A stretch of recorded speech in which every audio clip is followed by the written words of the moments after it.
Peace be unto you, Dr. Hessa. Welcome. I would like to say that our session will be in Arabic language, but we have English translation on the channel through Zoom for whoever wants to participate with us in English.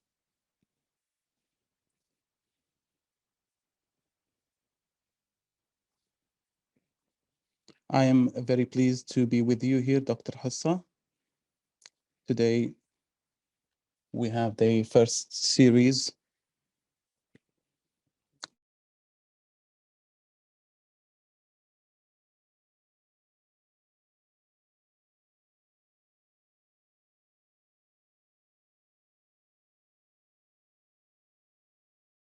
cutting from the source. And it's placed in here in the book fair in Abu Dhabi. And today we are talking about a subject, very important subject after the period of COVID-19. And we have the expert, Dr. Hessa. She is the head of the Child Protection Unit in ESE.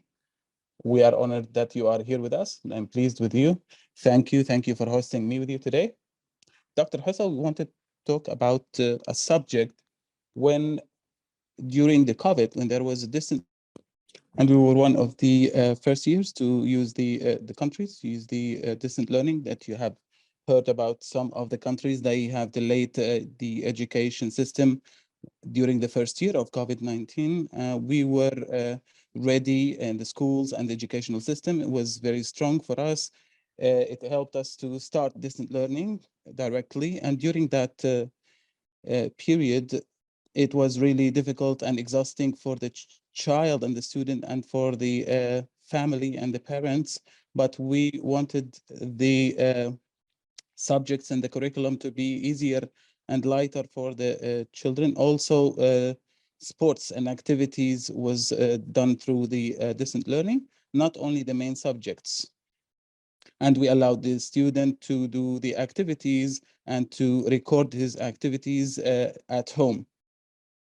Of course, the UAE was one of the first countries to start the distant learning system. So Dr. Hessa, for the cyberbullying, today we all know as parents and families, we know what kind of bullying at schools. Was there any cyberbullying through the distant learning system? Because the whole school was online. Did that also allow for bullying? In general, bullying is everywhere in schools. When we say bullying, we say it in general. We do not say it's attacking. There is a difference between bullying and other types of attacks. The bullying is repeating. It happens more than 3 times a week. This exists in all schools, whether it's verbal or physical. And the verbal bullying is the most common one, such as cussing and underestimating people. Cyberbullying also exists, but in a limit. With the use of distant learning, we have noticed some cases of cyberbullying. It is, in general, identified as a tool that is used through the devices and the technological communication systems. It happens maybe one time through a comment and leads to more comments and hurting and abusing comments. In fact, the bullying in schools, the students used to share their passwords. So one of the students would enter into his friends or colleagues' accounts, and they will that will leave the privacy outside of the school, and that allowed for cyberbullying to exist more. So I will not do wrongs in my account. I will do wrong deeds in my friends and colleagues' accounts. This happened at the beginning of the COVID-19 pandemic. And we started after that raising the awareness between the parents guiding them to keep the passwords and not share them with anybody else, and to try not to share any private documents outside of the family to prevent cyberbullying. But indeed, cyberbullying also leaves certain impact on the child, such as stress and lack of food need and other types of exhaustions and stresses and pressures. That leads also to extortion or maybe blackmailing. Yes, this is what I want to talk about. Can you give us examples during the cyberbullying? What happened? Can you give us like one example during COVID-19? Cyberbullying happened for one of the people of the determination children. When we talk about distant learning, all children are participating. The lack of awareness of the student, she was asked to send pictures, and these people who asked her some pictures, they used to post these pictures of her and abuse her. So here in Child Protection Unit, we will directly go to the device she used and check who entered into her account, and to stop all of that abuse and to stop the spread of these pictures in collaboration with the Ministry of Interiors. And we will do a training session, education session for her and the parents on the use of the device and the camera and the access and privileges that she shouldn't share with anybody else. This is generally what happens during cyberbullying. When you talk about this subject, and this example is very, very serious. So the difference between the normal bullying and cyberbullying, which one is the most impactful and most hurting? Unfortunately, cyberbullying, when someone enters into social media accounts in Google and everywhere, it's really difficult to remove the information in a timely manner. And if the child is facing this kind of bullying, needs a treatment period until they overcome this problem. When we look at the social media famous people, they all get used to cyberbullying, and they need a time to overcome. So for children, it is exaggerated because they don't get exposed to such kind of bullying. So the good thing about this subject, people are starting to be aware about the cyberbullying. Children are recording their screens just to help identifying who is the bullies. And here in the Child Protection Unit, we are trying to communicate with the child in a secret way. So this encourages the children to report.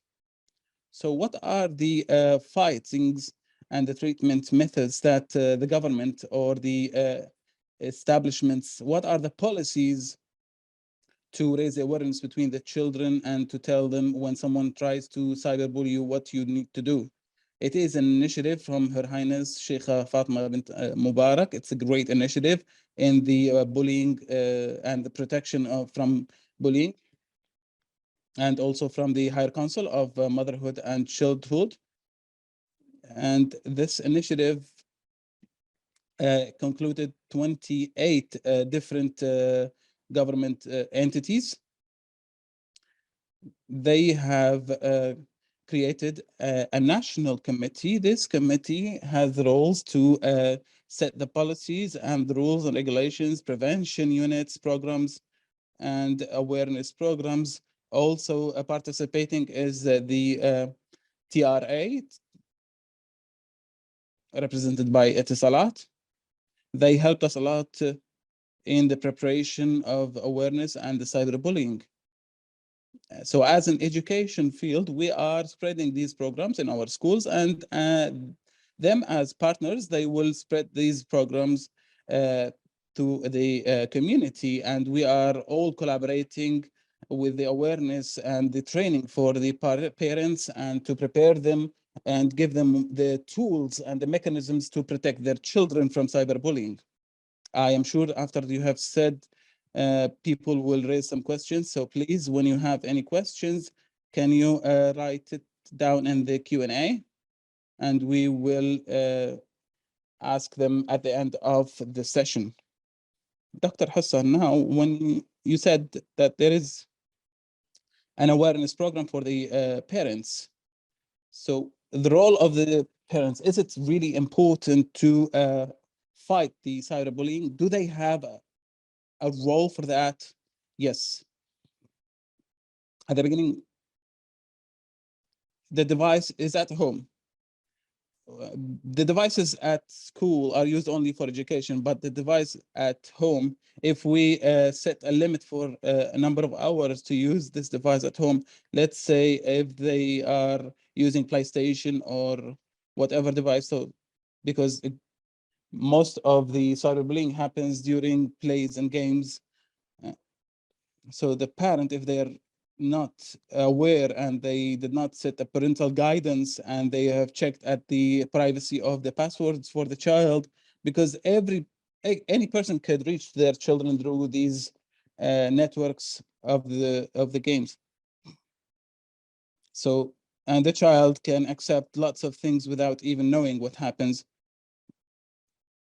And the bullies, they might disguise themselves under another character, because they can build whatever character online. So this is leading to abusing children, whether physically or sexually. So we are always notifying the parents, even though this is a small device, but it opens your house to the world.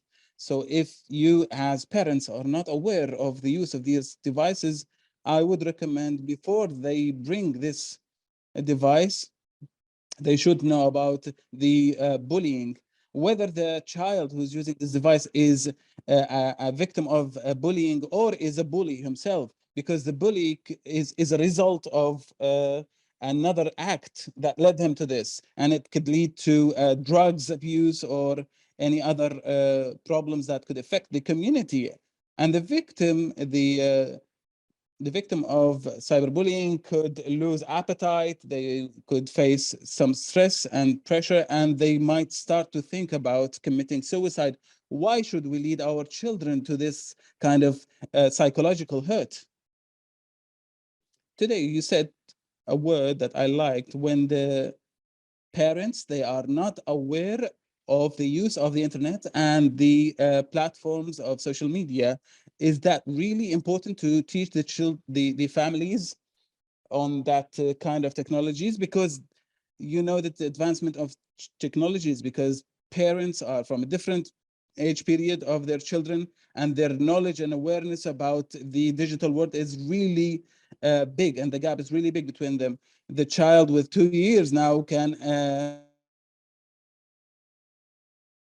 use the mobile phone, and a child with 4 years can use social media platforms, TikTok and Facebook and Instagram and all of those social media platforms. What should we do with the parents to make them aware about the dangers of these platforms?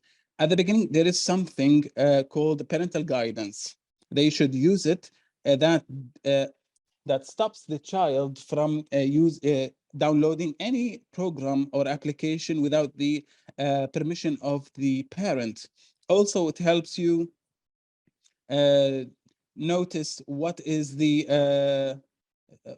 time used for a certain program, such as Snapchat. So my child is using Snapchat for 5 years. Why is he using Snapchat for that long period?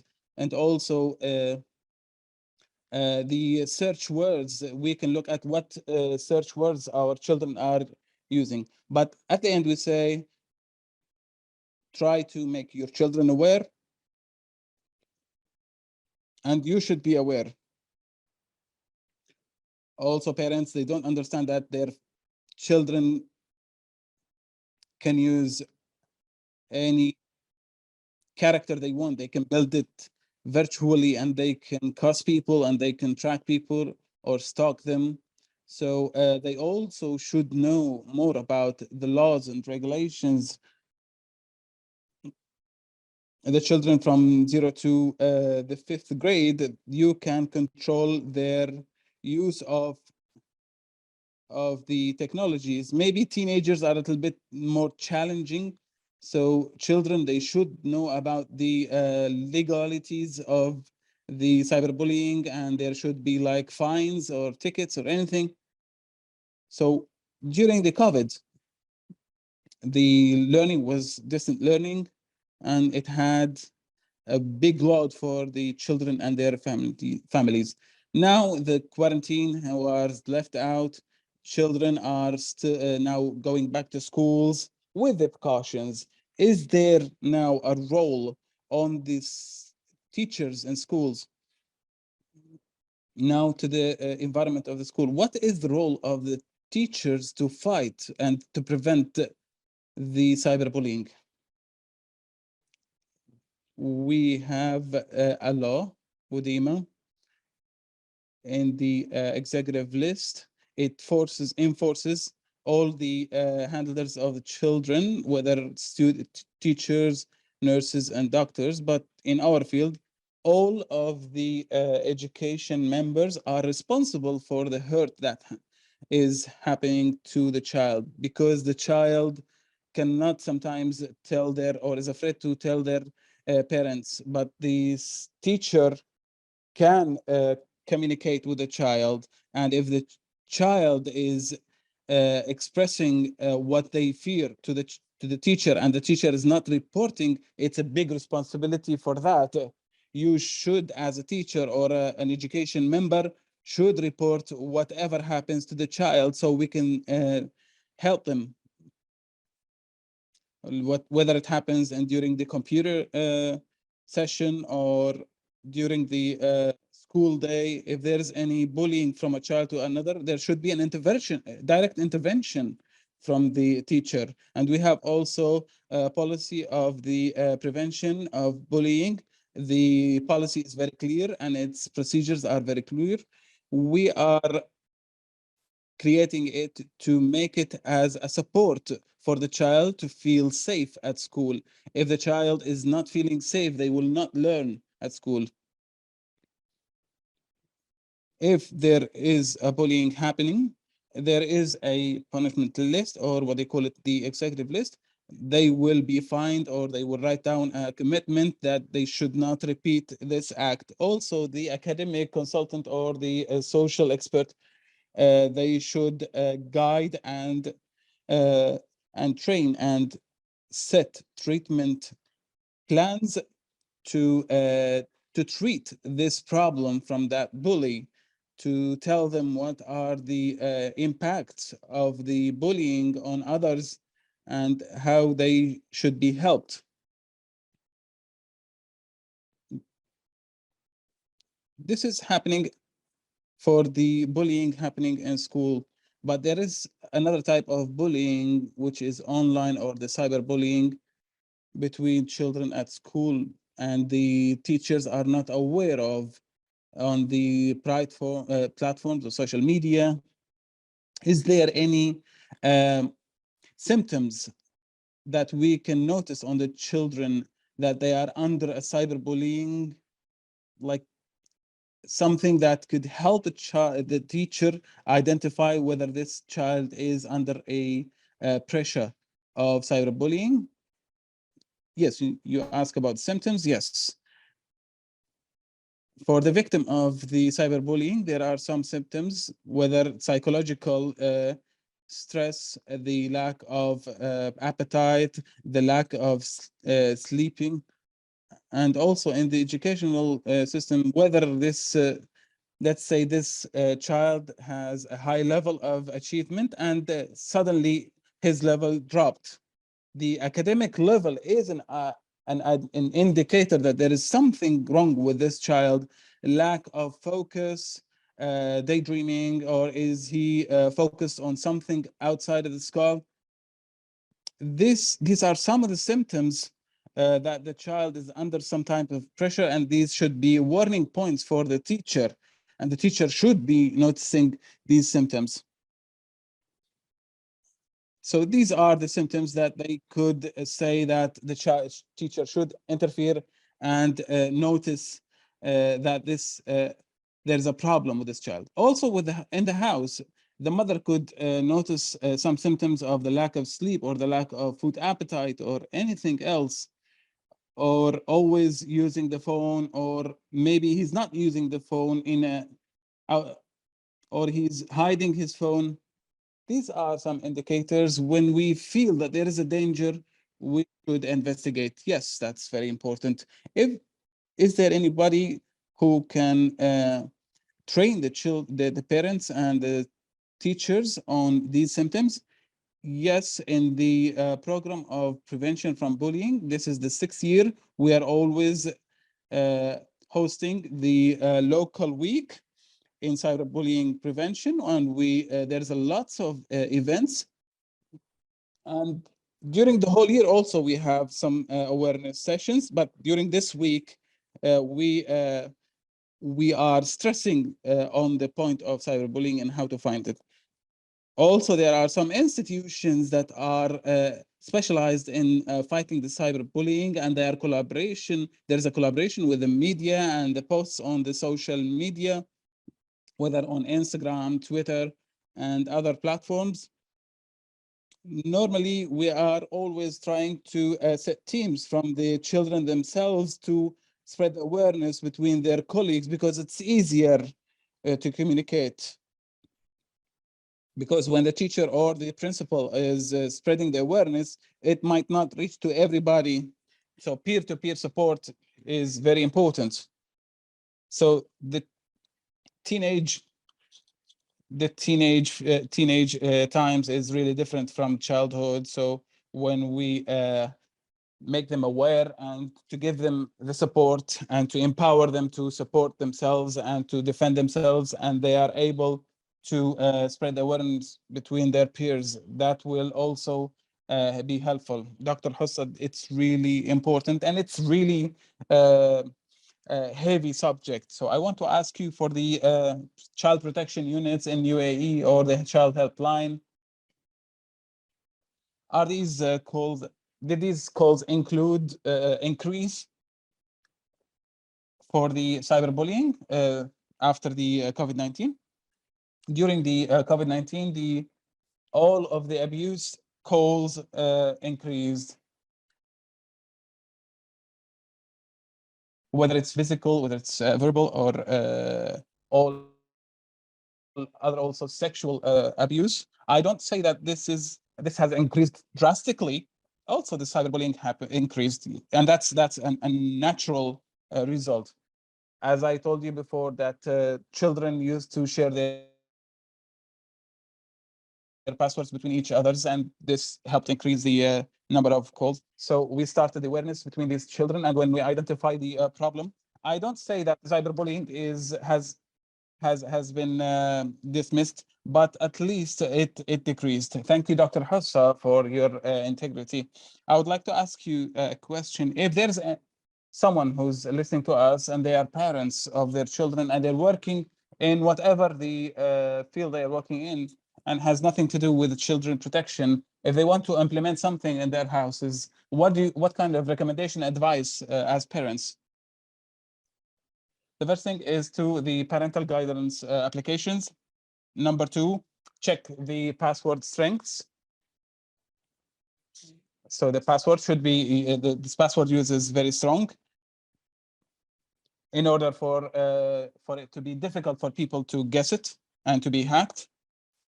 Teach their children if someone is attacking them or trying to cussing them or abusing them on platforms, just block them. So don't allow to anybody to abuse you. If it happens and it repeats from different accounts, they should take a screenshot and send it to the specialized entities, and they will file a report against them. And because some bullies, they are sending abusive videos or talks. So do not only stop at stopping this person or blocking this person. You should be reporting this person, because if they are bullying you, they are bullying other people. It's really important that we are giving the children the ability to report on the bullying. This is important thing that the United Arab Emirates is advancing in this field, and the reporting mechanism is very advanced. How do we identify this case, and how do we fight it? For example, if a child has received someone a cyberbullying on one of the platforms, step by step for the child, what should they do? For the child, when they see that there's something that they don't feel okay about and they are not satisfied with, and the comment is not good for them, they should take a screenshot and they send it to a number called 800-805. This is for the Ministry of Education. Also for the email, cbu@se.gov.ae.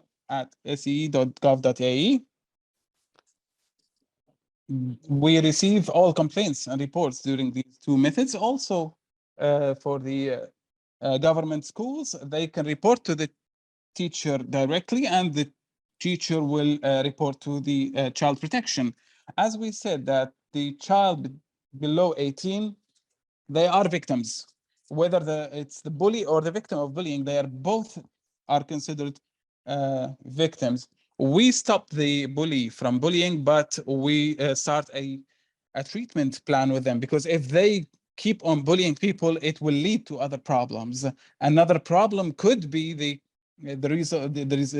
cause of bullying. So we will study a case from different sides, and we are helping the victim and the bully, and we are always addressing the parents to enforce the characters of their children. We should give a chance for the children to express themselves.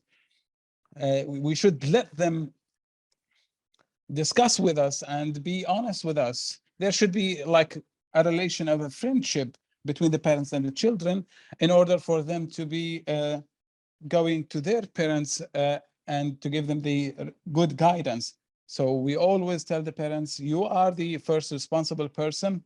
You should be giving a chance for your child to be honest with you and to express themselves with them, whether it's cyberbullying or any other problem facing their child. I'm really enjoying the talks with you, Dr. Hessa, and because I am working also in the child protection field, and when you are stressing on the point that the child at the age of under 18, even though they are the bullies, they are still considered as victims, and they should need help. So parents should know that these two children, whether the victim or the bully, are victims. Let's see if there's in the Q&A any questions that we can discuss.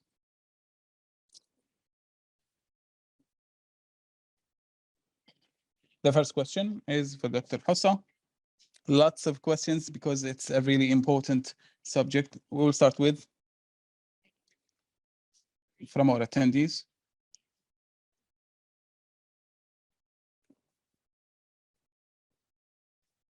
Thank you, Dr. Hessa, for this amazing insights, and you gave us a framework for the protection of children and the direction of the community in the protection. When I want to talk about the general policies, this subject is not only the use of the resources of the internet, and to deal with the internet resources, we should need a strategy and a policy, a comprehensive policy. My question is there any mechanisms that you use at your institution to set a complete framework to train the children and to prepare the teacher and the parent in a comprehensive way to protect the child and the use of the environment, electronic digital environment? If there is any training sessions for the teachers at the beginning of the year, or for the students, or does it happen during guidance? And is there any website that is prepared, or a gate that includes all the guidelines, the risks, and what are the following up risks for that with the advancement of technologies used by the children and the for the people in the educational system. And thank you. Thank you for this great question. Yes, of course, there is trainings and guidelines, and there is a specialized training for the teachers on how to handle the class, because most of the classes, the children enter the class, they enter into external links. We faced some of the challenges at the beginning of the COVID-19, and we found some of the solutions for that. So we did a comprehensive and full training. And as you all know, that managing the class in place is easier than managing it in distance. There are lots of videos and that has been sent to the teachers, children, and the parents. In order for every part, they should know what's their role, and the rules and regulations were identified and looked reviewed, because it did not include the distant learning.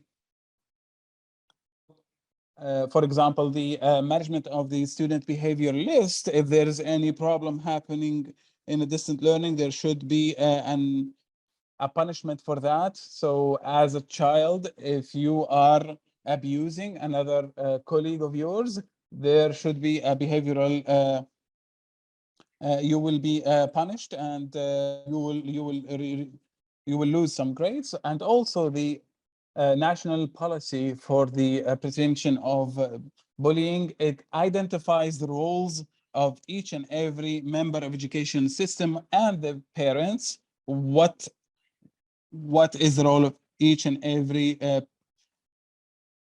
member of society and the parents? And also for the parents, if they fail, should they fail to prepare their children, and if they do not commit to educate and raise the awareness of their children, they will be also dealt with. So we have some clear procedures. All of these information and procedures, they are available on all of the social media platforms of us, also on the link on the website of the Ministry of Interior Education. There is a link for the reporting concerned to any issue that happens or in case. Thank you. We have many questions also from our colleagues on Zoom. Another question also was a very interesting question.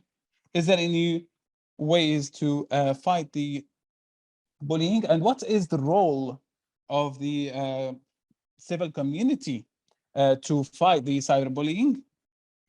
And also, does the cyberbullying change between the different levels of education? Yes, of course. We have a platform, an EC,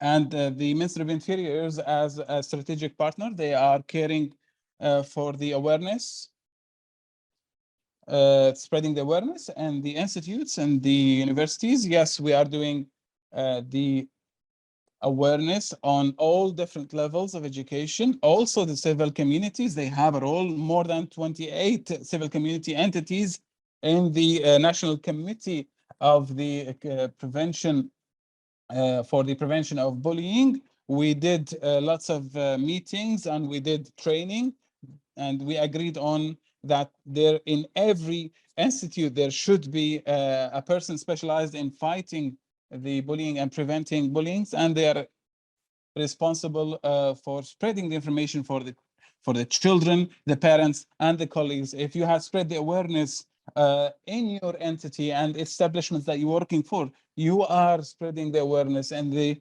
community. So at the level of the government, also people have the responsibility for that. Before we continue with the questions, you mentioned that we can communicate with the children directly through the platform, social media platforms. So we are trying to find all types of methods to communicate with the child. The parents, they have their ways to communicate. The parents and children, teachers, they have their ways. Yes, and from the KG to the 3rd grade, it's difficult for us to communicate with them and to give them cyberbullying trainings. We should do it in cartoons and case studies. We should do role playing, and we listen to their feedbacks. Even if their feedback is wrong, we want to share the information and to correct all the information. But the children, they know now what is the correct action to do if they face this kind of situation. If you want to send a comment, you should think about this comment and to see if you are writing this comment, does it hurt somebody else? Because children, sometimes they are writing a comment, they are not meaning to hurt other children. So we are also trying to teach them some skills on the lower levels, from the KG to the middle to the higher school. So it's a different type of program, but for the first level, which is the KG to the 3rd grade, we should make the information more clearer for them and easier for them to understand. So the skill that we are teaching is to stop and think before they make a decision. They should think about their decision, if it's will hurt others. If they want to send a picture, will it hurt any person? Or if they want to send their personal pictures, will that hurt me? Will that affect me? Will I be able to handle these comments from people? So we're always guiding our children, the parents. Please do not use your children as a media product, because you use them, maybe they will be used later by others.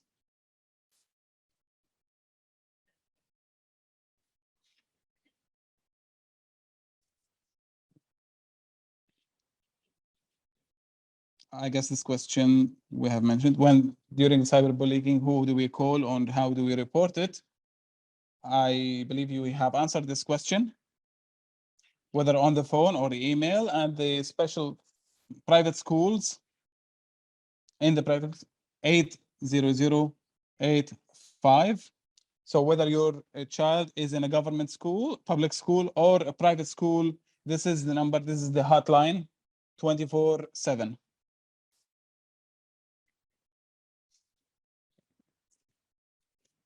Is it possible to enroll consider the cyberbullying in the cyber crimes? If the bully is over 18 years of age, they will be maybe, yes, we can say that, because you don't know this bully, if what's the age of that bully. So because some of them are using and abusing the children, and the bullies are asking the children to use to take pictures of themselves, and this is considered as a cyber crime. Also this question, if there's any applications that we can implement to fight and prevent this phenomenon in an electronic way. Now there is application called Himayati from Ministry of Interiors. It's not only for cyberbullying, it's for all kinds of reports that the child could be facing. This application, I recommend it to be downloaded for all of our devices of our children, and we hope for another collaboration, a bigger collaboration with the Ministry of Interior. So as a parent, if you are interested in download the application to protect your child, I would recommend Himayati. I love this application. Can you give us a brief about this application, because people, they don't know it? It was an application prepared by the Ministry of Interior for all kind of abuses facing the child, whether it's left alone or physical abusement or psychological abusement, and it will be dealt with seriously whether the reporter is the child or any person or member of the society. We are all responsible for the safety and the well-being of the child. We should be reporting, even if you just if you are not sure 100% that this child is facing any kind of abuse, you can report it, and the specialized and the concerned entity and the security field, they will be checking the integrity of the information of the report. Another question is, how could there be a deterrent solution?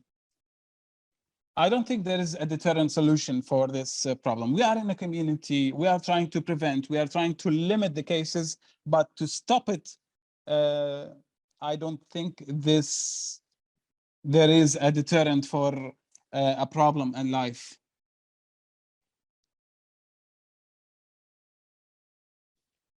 A question about teenage years. What's the best way? What's the best way to guide the teenager and to tell them that they have done wrong without bullying them? Our recommendation for the parents: accept the wrong of your teenage child, because this will lead to stress. Just accept your child. They did something wrong, your child, whether it's small or big, whether you can let it go or not, you should accept at the first, because when you are fighting your teenage child and you are showing him that he's feeling wrong, and maybe he is feeling that he did something wrong and he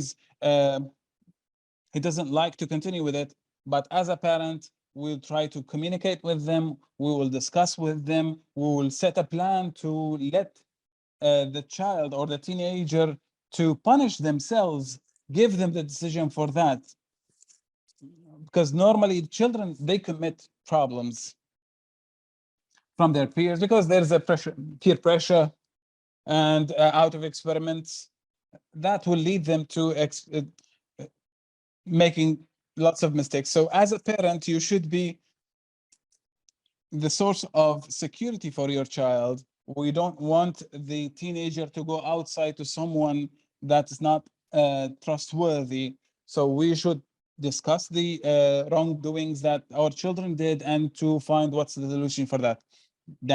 Yes, that's great. As an expert in psychology, I should tell the parents that the brain is not fully matured, because the decision-making part of the brain hasn't yet developed in a way, and the judgment side of the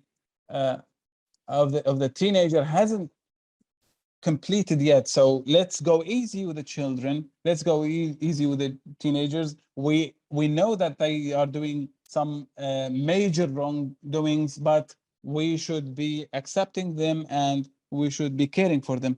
Yes, you mentioned for the brain, yes, there are programs and applications that gives you another question, a confirmation question. Are you sure about this?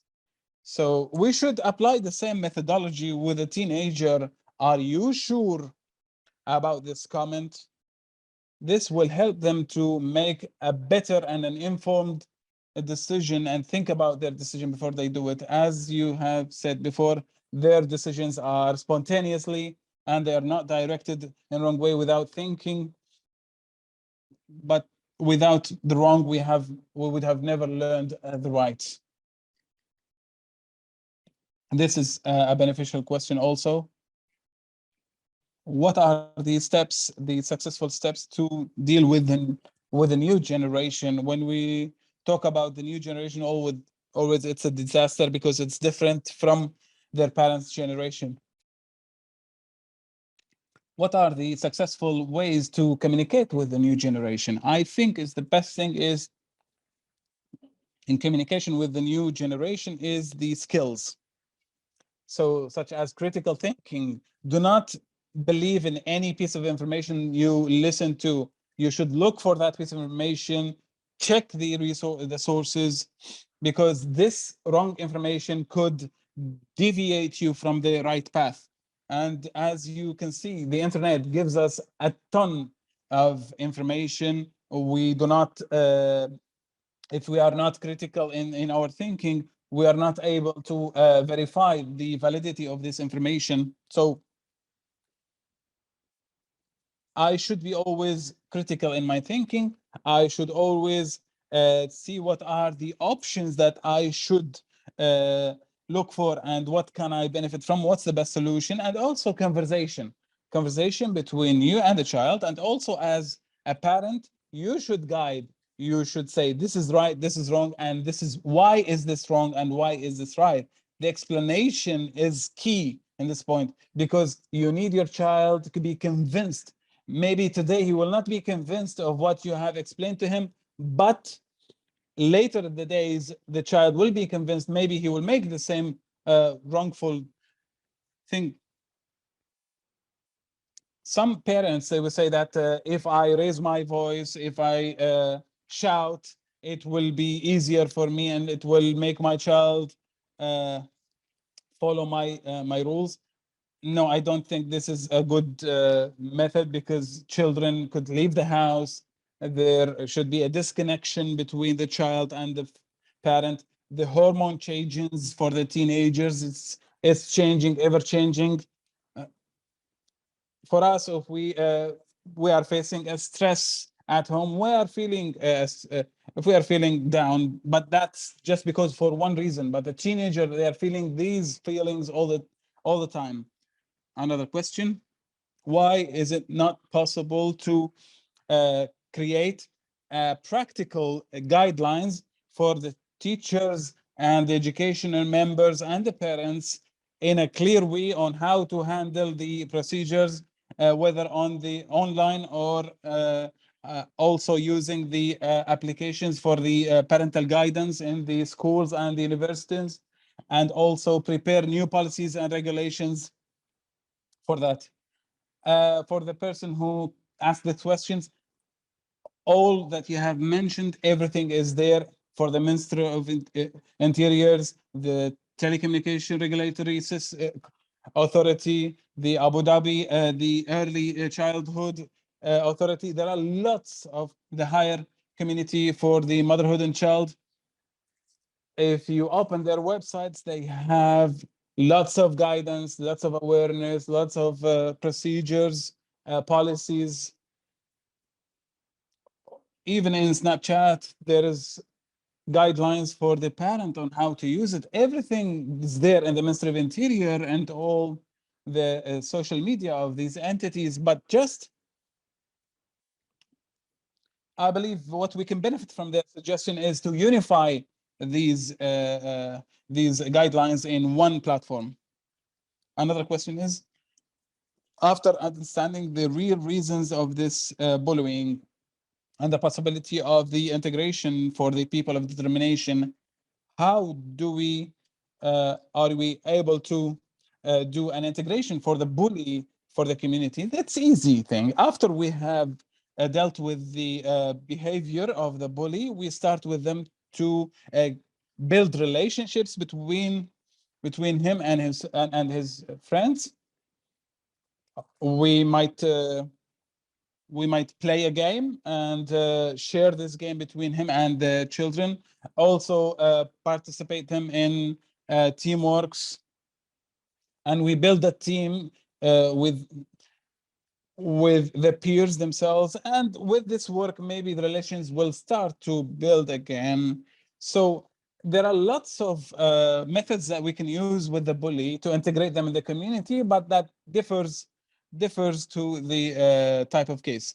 For the people of determination, we are not handling directly to the people of determination because we are collaborating with the integrated education unit and the department. They have their own specialists in the verbal communications, experts, the and other experts. They have their own methods to reintegrate the child in the school community. At school, is there a collaboration between these experts? Yes, there is. Let's go back to the violence that we were talking about. How do we, is the bully Is the bully is a virtual thing, or is it a result of a situation happening to them? Is there a way? I believe I believe most of the times, if the person is as a victim to violence, he might be themselves violent. Yes, if someone is being cussed at home all the time, and if it's a regular thing at home, if they don't call him by his name, they are calling him by a certain bad word. So the child has understood that this is the normal way of calling someone. So when they go to school and they use this method of this type of language, they are not feeling it as a bad thing. They are using it as a normal thing at home. So if he also, the bully could be a victim, then after that moves to be a bully because of the situation around them. How do we make sure that if we identify the bully, that this bully will not do it again? We are not, we cannot say that there's 100% sure. We should set a treatment plan. We cannot just say to the bully, don't bully. There's nothing like that at home. You should understand what are the situations that led this bully to be a bully. Is it for show off? Is it because they are under pressure at home? Is there a problem at school, a problem outside the school? Then after that, in the lights of these causes, we will set a plan for the bully, and we will also during this plan uh, introduce introduce him to himself, and we will give him some options, and we will tell him, what decision do you want to make? Which one do you want to be? Are you if you are the victim of bullying, would you accept these words and these actions to be dealt against you? The change of behavior is not a one night thing. It should be done within a plan, and it takes time. The questions are not done yet, but we are up to the end of the time. The last question, 1 minute, please. I would like to congratulate the hosts for this amazing session, and Dr. Hossa, she has a very big experience for the bullying. The question I would like to the UAE is one of the first years to set rules and regulations in the bullying and the digital crimes. We were very happy in 2012 for the new law of criminal digital crimes, and it included all the ages categories, but the family during the work times and everything. Is there an early education for the family, and there's and a communication, direct communication between the teachers and the parents? If there's any guidance for the families, and they should be noting that there is a case of bullying for their child, like a collaboration between the school and the parents. So the responsibility, is it only for the school, on the school, or is it on the parents?